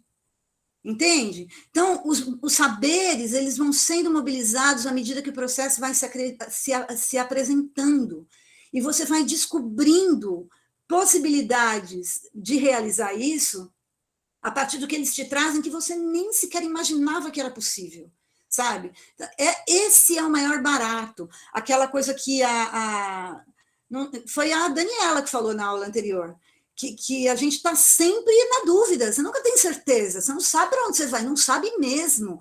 E é um risco, viver é um risco, você se atira no abismo, sem paraquedas, mas se você não está sozinho, você segura na mão do outro e você não se estrepa tanto assim. E mais do que isso, você pode voar, sabe? Eu acho que é esse risco que a gente tem que correr, de se jogar, porque, pode ser que eu plane aqui, pode ser que eu voe.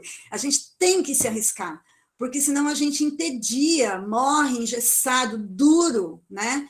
E não é para isso, a escola não tem que ser isso, ela está isso, mas ela não tem que ser isso, ela pode ser outra coisa. Lá nos documentos da EL está escrito prazeroso, e não se iludam, é prazeroso para o professor, sobretudo, porque se não for sobretudo para o professor, jamais será prazeroso para o aluno, jamais será. Então não façam coisas que vocês não gostem, façam coisas com eles que vocês curtam, peguem as coisas deles que vocês gostam, façam junto. Acho que esse é o segredo, vamos fazer junto, porque aí a química acontece, sabe? Acho que essa é a mágica. A Regina, quer falar, Regina? Eu quero, fiquei pensando no que a Michelle falou agora, né? E aí também vou pegar aí o gancho da Simone. A gente tem bastante para puxar o tapete e falar que não é, né? E chamar os projetos, mesmo que ele seja de uma aula só, eu sempre dou ênfase que ele é um projeto. E é muito difícil quando você escuta o seu projetinho, né, diminuir o seu trabalho.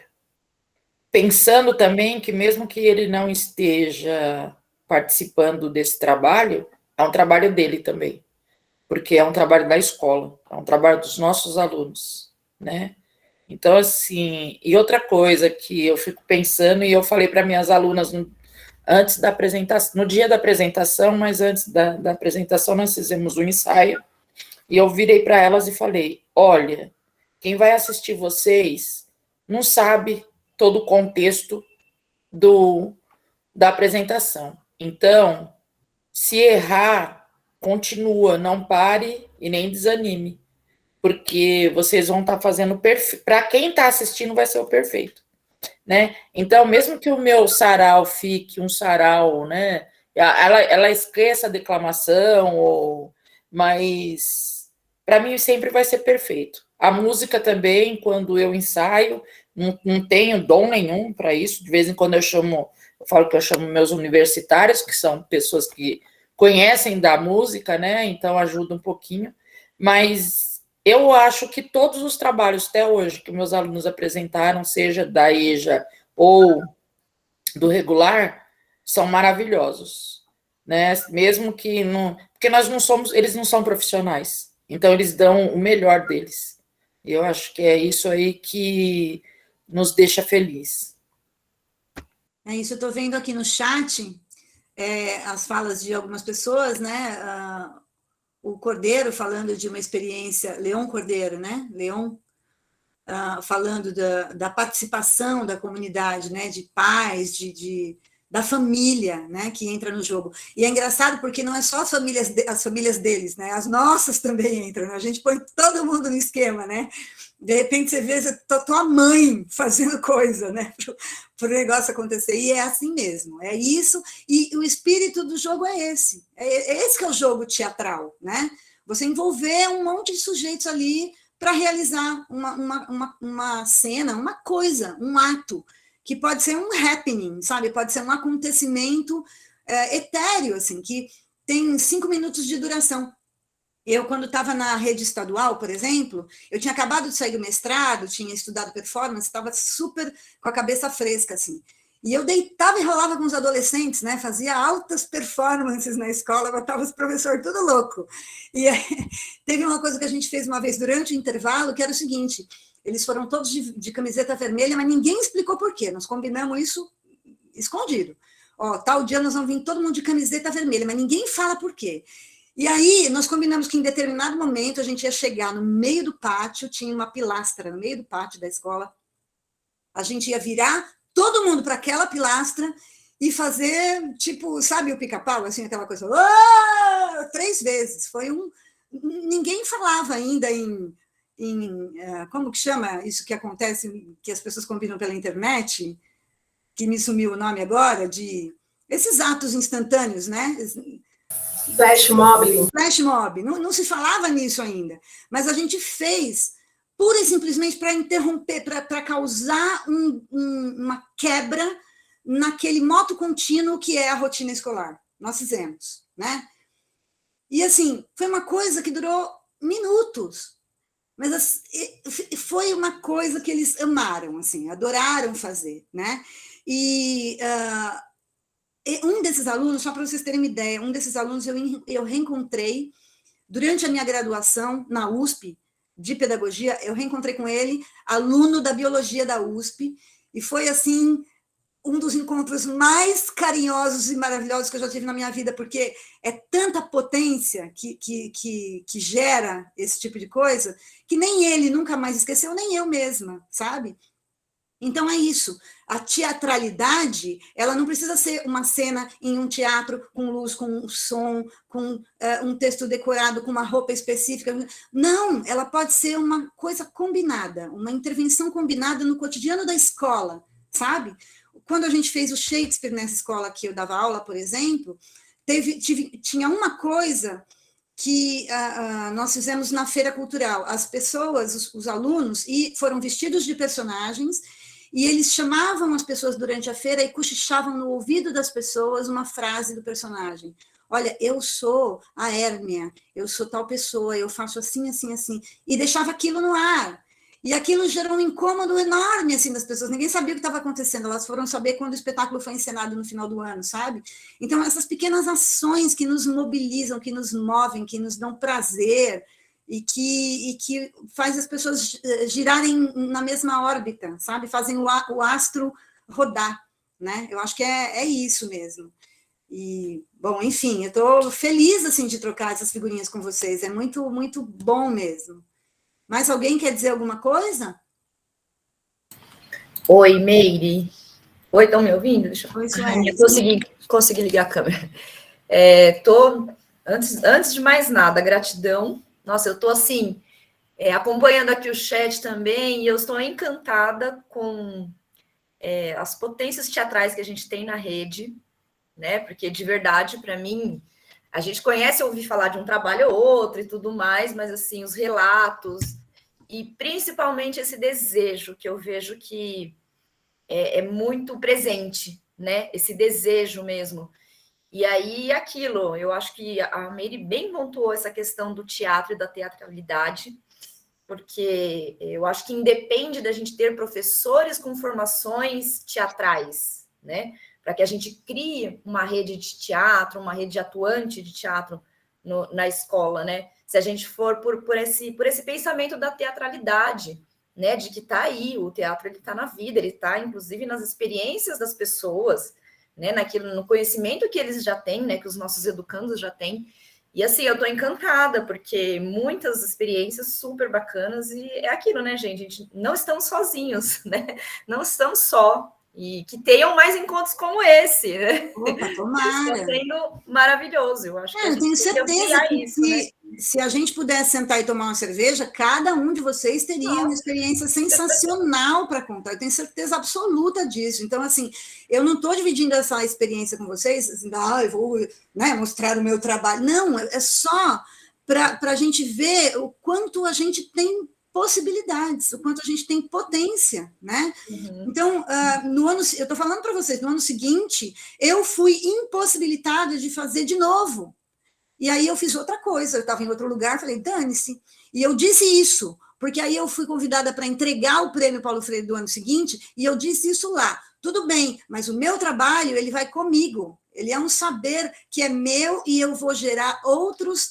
Tudo bem, a gente vive no capitalismo, você é obrigado a vender sua força de trabalho, mas a minha força de trabalho, eu ainda posso escolher onde eu levo, vender onde eu levo, vender para quem... né?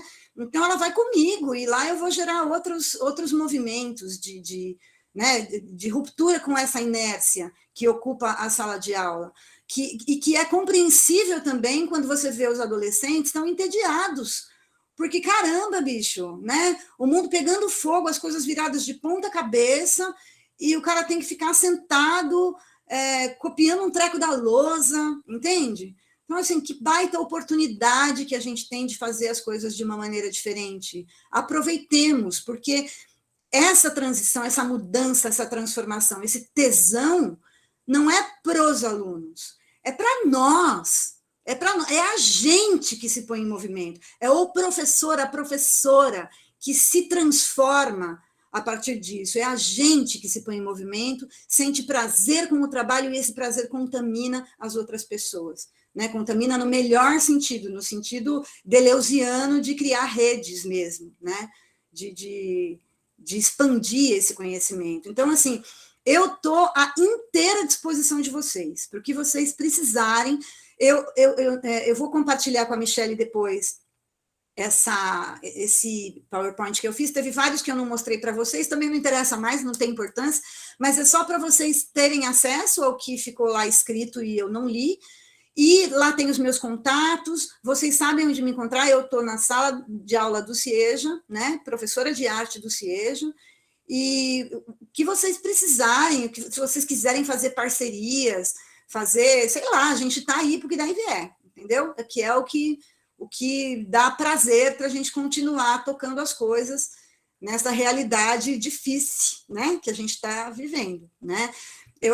Isso eu queria ler para vocês, porque viva Paulo Freire, né, gente? Centenário de Paulo Freire. Eu sou uma militante da educação de jovens e adultos. Paulo Freire é uma das pessoas mais importantes nesse campo. Então, não é no silêncio que os homens se fazem, mas na palavra, no trabalho, na ação e na reflexão.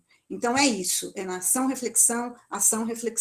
E a gente não consegue realizar coisas se não for assim. Além de que aprender continua sendo e sempre será um ato revolucionário. Viva Paulo Freire. É nóis. Eu acho que quem se sente à vontade para abrir as câmeras, né, para a gente finalizar esse encontro tão potente, tão desejante, tão cheio de esperança, né, de um esperançar freiriano, fica o convite para a gente, né, se despedir, se olhando um pouco. Viva Paulo Freire, viva as nossas potências, viva o teatro, a arte engajada nas escolas. Nós temos 2 encontros pela frente. Oba! Esse foi nosso segundo encontro. Próximo encontro será a proposição do Oswaldinho, Osvaldo, que também é professor de arte da rede da Dre Guaianazes e ator da Cia Estável, uma companhia de teatro da cidade de São Paulo. Ele estará com a gente na terça, das 19h30 às 21h30. O link já está nas turmas de classe, mas nós vamos novamente colocar lá um lembrete. E no próximo sábado a gente se encontra novamente às 14h. Muitíssimo obrigada. Eu vou fazer um convite para vocês que o Festival de Teatro Adolescente está acontecendo na cidade, o VQV Brasil, que faz parte de uma rede latino-americana de teatro, né? Então tem espetáculos feitos por jovens atores. Então fica o convite, quem quiser acompanhar a programação do VQV Brasil. E quem quiser também assistir algum espetáculo do festival na escola, com alguma turma, pode falar comigo, que tem espetáculo no período da manhã e da noite, né? Ressaltar a importância também de aproximar fazeres teatrais ao contexto escolar e promover esse diálogo, né? Essa troca. Muito obrigada, Meire, maravilhosa. Obrigada a todos vocês.